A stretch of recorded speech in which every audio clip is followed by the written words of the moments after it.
Hello అండి, ఈరోజు మన ఛానల్లో మోతీచూర్ లడ్డు ఎలా చేయాలో చూద్దాం రండి. 1 కప్పు శనగపిండి బౌల్లోకి వేసుకొని అందులోనే చిటికెడు కొంచెము సాల్ట్ వేసాను.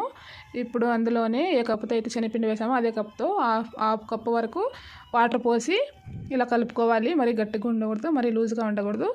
ఇప్పుడు స్టవ్ మీద పెనం పెట్టి ఆయిల్ హీట్ ఎక్కిన తర్వాత ఇలా గుంతగరిటతో ఇలా వేసుకోవాలి. బొండాల్లాగా వేసుకోవాలి ఆయిల్లో. చూడండి, ఇలా వేసుకున్న తర్వాత మంచి కలర్ వచ్చే వరకు వేయించుకోవాలి. ఇలా వేగిపోయిన తర్వాత పక్కన తీసి పెట్టుకుందాం. చూడండి, ఇలా పక్కన తీసిన తర్వాత మిక్సీలోకి వేసుకొని మెత్తగా పౌడర్లాగా చేసుకోకూడదు. కొంచెం బరకగా అలా పట్టుకుంటే సరిపోతుంది, రఫ్గా ఉండేటట్లు. చూడండి, ఇలా పట్టుకుంటే సరిపోతుంది. లడ్డు అనేది తినడానికి చాలా బాగుంటుంది ఇలా పట్టుకుంటే. ఇప్పుడు స్టవ్ మీద ఒక పెనం పెట్టుకొని అందులో మనం ఏ కప్తో అయితే పిండి వేసామో అదే కప్తో చక్కెర 3/4 కప్పు వేసుకోవాలి.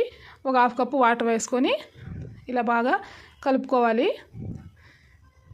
చక్కెర కరిగే వరకు ఇలా కలుపుకోవాలి. ఇప్పుడు అందులోనే కొంచెము ఫుడ్ కలర్ కూడా వేద్దాము. చూడండి, కొంచెం వేసాను. ఫుడ్ కలర్ కొంచెం వేసి ఇలా కలుపుకోవాలి. కొంచెం లైట్గా తీగపాకం వస్తే సరిపోతుంది. చూడండి, ఇలా నురుగా వస్తుంది కదా, ఇలా లైట్గా ఏళ్ళు ఇలా అతుక్కునేటట్లు వస్తే సరిపోతుంది. ఇప్పుడు స్టవ్ ఆఫ్ చేసుకునేసి చూడండి, ఇలా వస్తే సరిపోతుంది. స్టవ్ మంటను తగ్గించేసిన తర్వాత అందులో యాలకుబుడ్లు కూడా దంచి వేసాను. కావాలంటే పౌడర్ ఉంటే కూడా వేసుకోవచ్చు. ఇప్పుడు స్టవ్ మీడియం ఫ్లేమ్లో పెట్టుకొని ముందుగా మనం పౌడర్ చేసి పెట్టుకున్నాం కదా, ఆ పౌడర్ను కూడా ఇలా వేసి మొత్తం ఇలా కలుపుకోవాలి. ఇలా కలుపుతూ వస్తే గట్టిపడుతుంది. ఇందులో జీడిపప్పు, బాదం పప్పు కూడా ఇలా కట్ చేసి వేసాను. ద్రాక్ష అయితే వేసాను.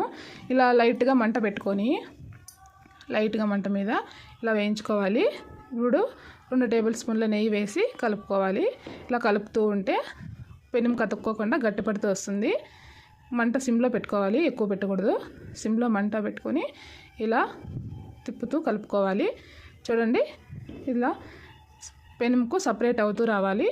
ఇప్పుడు స్టవ్ ఆఫ్ చేసుకొని కొద్దిసేపు చల్లారిన తర్వాత ఇలా లడ్డూలు చుట్టుకోవాలి. చూడండి, చాలా సింపుల్ అండి. చూడండి, లడ్డూలు అయితే చాలా బాగా వచ్చాయి, చాలా బాగున్నాయి.